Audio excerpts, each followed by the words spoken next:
सर्वत्र गोविंद नाम संकीर्तनम गोविंद गोविंद जानकी कांत स्मरणम जय जय राम राम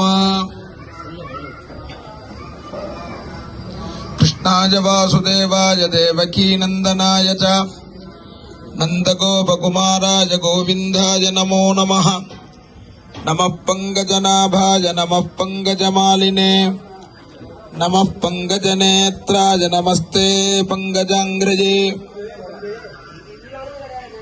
எம்பெருமான் அர்ச்சாவதார மூர்த்தியாக பிரகாசிக்கக்கூடிய பல க்ஷேத்திரங்கள், அது மாதிரி உள்ள க்ஷேத்திரங்களை ஆழ்வார்கள் மங்களாசாசனம் பண்ணப்பட்டதான க்ஷேத்திரங்களை திவ்ய தேசங்கள் அப்படின்னு சொல்றோம்.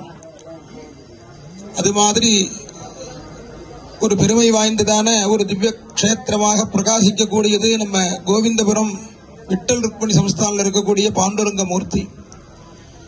மற்ற ஆலயத்துக்கும் இந்த பெருமாளுக்கும் என்ன விசேஷம், எதனால இந்த பாண்டுரங்கன் சன்னதி ஒரு சிறப்பை பெறுகிறது அப்படின்னு பார்த்தோமே ஆனால், எல்லா ஊர்ல இருக்கிற பெருமாளும் பெருமாள் சாநித்தியமா இருப்பார்.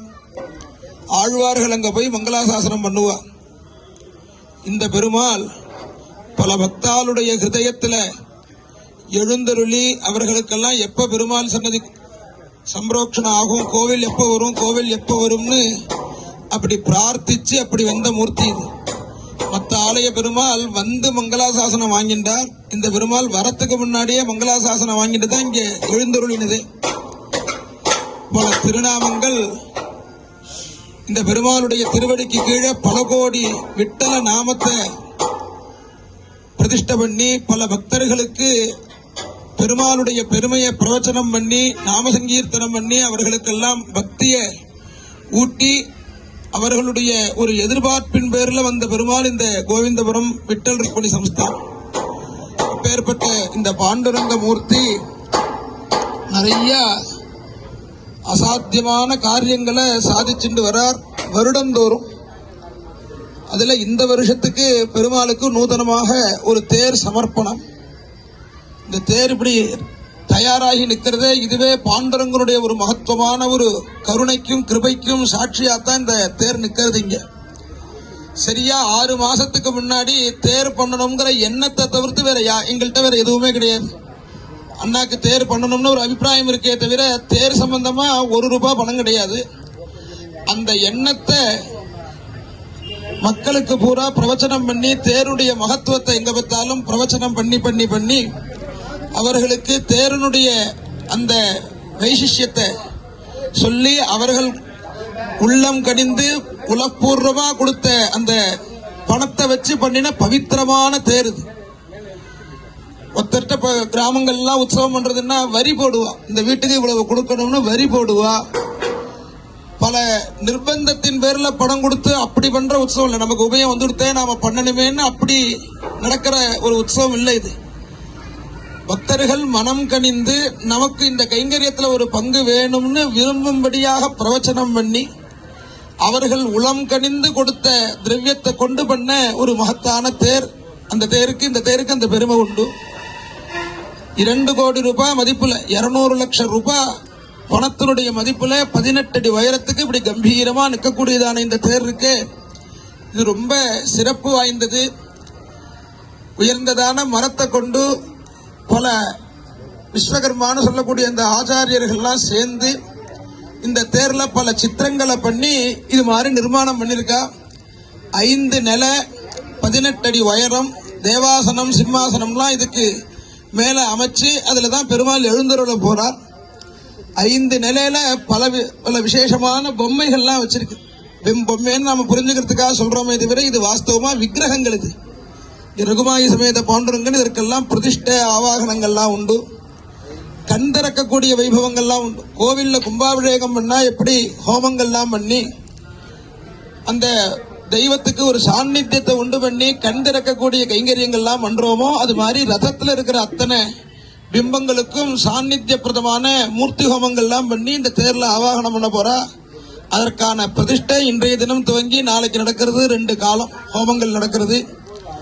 ஹோமங்கள் பண்ணி வாஸ்து சாந்தி பண்ணி தேரை சுத்தி பண்ணி சதுர்தச கலசஸ்தபனம்னு 14 கலசம் வெவ்வேறு திரவியங்கள் வச்சு அந்த கலசத்தினால இந்த ரதத்துக்கு சுத்தி கர்மாக்கள்லாம் பண்ணி அதிவாசத்திரயம்னு பஞ்சகவ்யம் பால் சுத்த தீர்த்தம் இதுக்கெல்லாம் ஆவாகனம் பண்ணி பூஜைகள் பண்ணி அந்த தீர்த்தத்தால சுத்தம் பண்ணி இதுல இருக்கக்கூடிய பிரதானமா இருக்கக்கூடிய ரகுமாயி சமேத பாண்டுரங்க மூர்த்தி, இந்த தேருடைய நேர் பின்புறம் இருக்கக்கூடிய பட்டாபி ராமச்சந்திர மூர்த்தி, இவாளுக்கெல்லாம் நயனோன் மீளனம்னா கண் திறக்கிறது. பெருமாளை பொறுத்தவரையில, பெருமாள் இல்ல எந்த தேவதையை பொறுத்தவரையிலையும் 2 விஷயத்தை முக்கியமா சொல்லுவார். பிடிக்க வேண்டியது திருவடி, நாம அவருடைய சரணத்தை நோக்கமா வச்சுக்கணும். அவர் நமக்கு அனுகிரகம் எப்படி பண்றாருன்னா தன்னுடைய கடாட்சத்தினால, பகவத் கிருபா கடாட்ச சித்தியர்த்தம்னு சங்கல்பம் பண்ணுவார். அவருடைய கடாட்சம் ரொம்ப முக்கியம் அப்படிங்கறதுனால ஒரு கண்ணுல சூரியனையும் ஒரு கண்ணுல சந்திரனையும் திறக்க வச்சு அப்படி நயனோன்மீலனம் அதற்கான ஹோமங்கள்லாம் நடந்து எல்லாத்துக்கும் மேல இந்த தேவாசனம்னு சொல்லக்கூடிய சிம்மாசனம்னு பேர். இந்த தேருடைய அந்த வெளிச்சுத்து அதுக்கு மேல இருக்கக்கூடியதுக்கு தேவாசனம்னு பேர். ஏன்னா அதுல பரிவார தேவதைகள்லாம் எழுந்தருள்றதுனால அதற்கு தேவாசனம்னு பேரு. அதற்கு மேல நடுவுல இன்னும் சற்று உயரமா இருக்கும், அதற்கு சிம்மாசனம்னு பேரு. ஏன்னா தேவர்களுக்குள்ள சிம்மமா பகவான் இருக்கிறதுனால அந்த ஆசனத்துக்கு சிம்மாசனம்னு பேரு. அதுல பெருமாளை எழுந்தருள போறோம், வருஷத்துக்கு ஒரு வாட்டி எழுந்தருள போறா. அப்படி இருந்த போதிலும் அதனுடைய நடுப்பகுதியில ரத்தனம் ஸ்வர்ணங்கள்லாம் பதிக்கணுங்கிறான். இது மூலபேரத்தில் இருக்கக்கூடிய திருவபிம்பத்துக்கு எப்படி ரத்னன்யாசம்னு ரத்தனம் ஸ்வர்ணம்லாம் வச்சு மூலபிம்பத்தை பிரதிஷ்டை பண்ணுவோமோ அதே போல உற்சவர் வருஷத்துக்கு ஒரு நாள் எழுந்தொள்றதுக்கு அது போல பிரதிஷ்டைகள்லாம் பண்ணணுங்கிற. அப்படின்னா நாம என்ன இதுல புரிஞ்சுக்க முடியுது அப்படின்னா, எப்படி விமானமோ அதுதான் இங்க தேரா இருக்கு. இங்க இந்த தேருடைய அமைப்பை பார்த்தேன்னா கீழே குறுகி மேல அகன்றிருக்கும். விமானம் எப்படி இருக்கும்னா மேல குறுகி கீழே அகன்றிருக்கும். விமானத்துல ஃபுல்லா நிறைய சித்திரங்கள் பொம்மைகள்லாம் இருக்கும், கீழே இருக்காது. இதுல அந்த தேருடைய கீழ்வாகத்துல பொம்மைகள்லாம் இருக்கு. இதெல்லாம் என்னத்தை காண்பிக்கிறது நமக்குன்னா, பெருமாள் நமக்காக மேலிருந்து கீழே இறங்கி வராருங்கிற தத்துவத்தை காண்பிக்கிறதுக்காகத்தான் இது போல தேர் அமைக்கிறார். வாகனத்துல பெருமாள் வீதி புறப்பாடு வரதே பெருமாள் பக்தர்களை கண்டுகளிக்கணுங்கிற ஒரு எண்ணத்தோடையும் கூட நாஸ்திகர்கள், உடல் ஊனமுற்றோர், வர முடியாத வயோதிகர்கள் எல்லாம் பார்க்கறதுக்காக பெருமாள் நீ வரலன்னா என்ன உங்க வீட்டுக்கு நான் வரேன்னு வர அந்த ஆலயத்தோடயே வரது போலயும் தேர்ல சுவாமி எழுந்துருறதுங்கிறது. அதனாலதான் தேர் புறப்பாடு மாத்திரம் அந்த ரூபத்தை மாத்தி சாத்துறது இல்லை. உள்ள இருக்கிற மூர்த்தி எந்த ரூபமோ அதே ரூபத்தோட தான் புறப்பாடு. இப்ப கருட சேவைன்னா கைகால் வச்சு சாத்துவா, குதிரை வாகனம்னா கைகால் வச்சு சாத்துறது உண்டு, அந்த ஸ்வரூபத்தை மாத்தி சாத்துறது உண்டு. அந்த தேர்ல மாத்திரம் ஸ்வரூபத்தோட தான் பெருமாள் எழுந்துள்ளார். ஏன்னா விமானத்துல இருக்கிற மூர்த்தி உள்ள எப்படி இருக்காரோ அதே மாதிரியே இந்த தேர்ல எழுந்துருளி அந்த ஆலயமே நம்ம வீட்டுக்கு வர்றது போலதான் இந்த தேரனுடைய தாத்பரியம். இன்னும் நாம இத நன்னா புரிஞ்சுக்கிறதுக்கு தாராசுரம் ஐராவதீஸ்வரர் கோவில், கும்பகோணம் கோவில்லாம் பார்த்தேன்னா தேர் போன்ற அமைப்பிலேயே இருக்கும் இந்த விமானம். இந்த யானை குதிரை எல்லாம் இழுக்கிற மாதிரி வச்சு அந்த படிக்கட்டு கீழே தேருடைய சக்கரங்கள்லாம் வச்சிருப்பா. இதெல்லாம் என்னன்னா வைகுண்டத்திலேருந்து டைரக்டா வந்து இறங்கினதான் அந்த விமானம். அந்த தேர் தான் இப்ப சிறந்த முறையில பண்ணி இத இப்படி ஒரு தேர் பிரதிஷ்டை பண்ணா என்ன பலன் அப்படிங்கறத சொல்றார். ஒரு மூலாலயத்தை, ஒரு விஷ்ணு ஆலயத்தை விதிவத்தா கட்டினா என்ன புண்ணியமோ அந்த புண்ணியம் கிடைக்கிறது. இதற்கு பலஸ்ருதி சொல்லப்பட்டிருக்கு. ஏவம் யக் குருதே பக்தியா, ஏவம் யக் குருதே பக்தியா தஸ்ய மனோ வாக் காய கிருதம் பாபம் தக்ஷணாதேவ நஸ்யதி. மனசினாலையும் வாக்குனாலையும் சரீரத்தினாலையும் பண்ணப்பட்ட பாபம் இருக்கே அதெல்லாம் அந்த தேர் சமர்ப்பணம் பண்ணணும்னு திரவிய சகாயம் பண்ணின அந்த க்ஷணமே அவளை விட்டு விலகிறது. மனசுனால பண்ண பாபம்னா ஒருத்தரை பத்தி மனசுல தப்பா நினைக்கிறது, பொறாமப்படுறது, பேராசப்படுறது, இதெல்லாம் மனசுனால பண்ணக்கூடிய பாபங்கள். வாக்குனால பண்ணக்கூடிய பாபங்கள் புறங்கூறுறது, ஒருத்தர் இல்லாத போது அவரை பத்தி தப்பா பேசுறது, பொய் பேசுறது, இதெல்லாம் வாக்குனால பண்ணக்கூடிய பாபம். சரீரத்தினால பண்ணக்கூடிய பாபம் கேட்க வேண்டாம், நிறையா நமக்கு தெரிஞ்சோ தெரியாமலோ பண்றோம். இந்த பாபங்கள்லாம், இந்த 3 விதமான பாபமும் இந்த தேருக்கு கைங்கரியம் பண்றதுனால போறது. அதோடு கூட சாங்க மூலாலய ஸ்தாபன பலம் லப்த்வா இகலோகே சர்வான் காமான வாப்பிய. இந்த லோகத்தில் இருக்கக்கூடிய எல்லா விதமான காமனைகளையும் அடைந்து தேகாந்தே விஷ்ணுலோகம் சகச்சதி. இந்த சரீரத்தினுடைய முடிவுல பெருமாளோட வசிக்கும்படியான ஒரு பாக்கியத்தை பகவான் அவளுக்கு கொடுக்கறான்னு இதற்கு பலஸ்ருதி சொல்றார். ரொம்ப உத்தமமான கைங்கரியம் இந்த ரத கைங்கரியம்.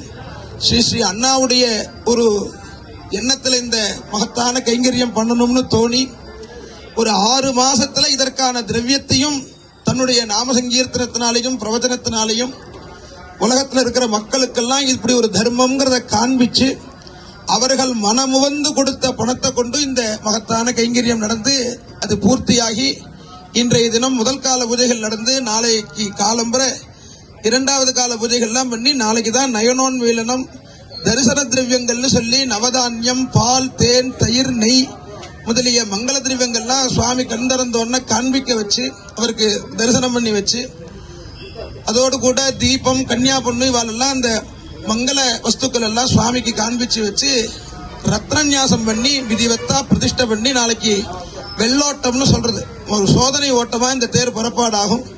அதுக்கப்புறமா நாளைக்கு துவஜாரோகணம் பண்ணப்பட்டு 9 நாள் உற்சவம் நடந்து 9ஆம் நாள் உற்சவமா இந்த ரதோத்சவம் நடக்கிறது. இதுல கலந்து கொண்டவா அத்தனை பேருக்கும் ஒரு பெரிய பாக்கியம்னு சொல்லணும். ஏன்னா ஒரு வரலாற்றுல நீங்க எல்லாம் இடம் பெற்றிருக்கிறீர்கள். அதோடு கூட இந்த தேர் விதிவத்தா பண்ணதுனால நமக்கு ஒரு பெரிய ஒரு தர்மம் சாஸ்திரம் நமக்கு இதனால கிடைச்சது. என்ன கிடைச்சதுன்னா இப்படி ஒரு மரத்தேரை விதிவத்தா பண்ணி இதுல இருக்கிற அந்த சித்திரம் பொம்மை எல்லாம் இருக்கே, இதுல நம்ம சனாதனமான இந்து தர்மத்துல எத்தனை வகை இருக்கோ அத்தனை பெரியவர்களுடைய ஒரு படமும் இதுல அமைச்சிருக்கோம். வேதம் இல்லாம சைவ வைணவ சாக்த வேதங்கள் இல்லாம எல்லா பெரியவாலும் இதுல எழுந்தருளை பண்ணிருக்கோம். அந்தந்த மூர்த்திகளை எழுந்தருளை பண்ணிருக்கோம். நவக்கிரகம், அஷ்டலட்சுமி, தசாவதாரம், சண்மதத்துக்கான தெய்வங்கள் இத்தனையும் இதுல எழுந்தருளை பண்ணிருக்கோம். பேர்பட்ட தேரை பார்க்கறது, இந்த தேரை ஒரு வாட்டி பிரதட்சணம் வந்தாலே 33 கோடி தேவர்களையும் பிரதட்சணம் பண்ண ஒரு புண்ணியம் கிடைக்கும். காரணம் என்னன்னா அத்தனை தெய்வமும் இதுல இருக்கு. சிறு குறு தெய்வங்கள்ல இருந்து ஆரம்பிச்சு பெரிய தெய்வங்கள் வரைக்கும் இருக்கக்கூடிய பிரம்ம விஷ்ணு ருத்ரால் தத்தாத்திரேயர் அத்தனை மூர்த்தி இதுல எழுந்தருளை பண்ணிருக்கு. இத நம்ம வாழ்நாள்ல இது போல ஒரு கைங்கரியத்துல ஈடுபடுறது ஒரு பெரிய புண்ணியத்தை நமக்கெல்லாம் கொடுக்கக்கூடியது. இதுல எல்லா பக்தாலும் கலந்துண்டு ரகுமாகி சமேத பாண்டுரங்க சுவாமியினுடைய பரிபூர்ண கிருபைக்கு பாத்திரமாகணும்னு பிரார்த்திக்கிறோம். சர்வத்திர கோவிந்த நாம சங்கீர்த்தனம் கோவிந்தா.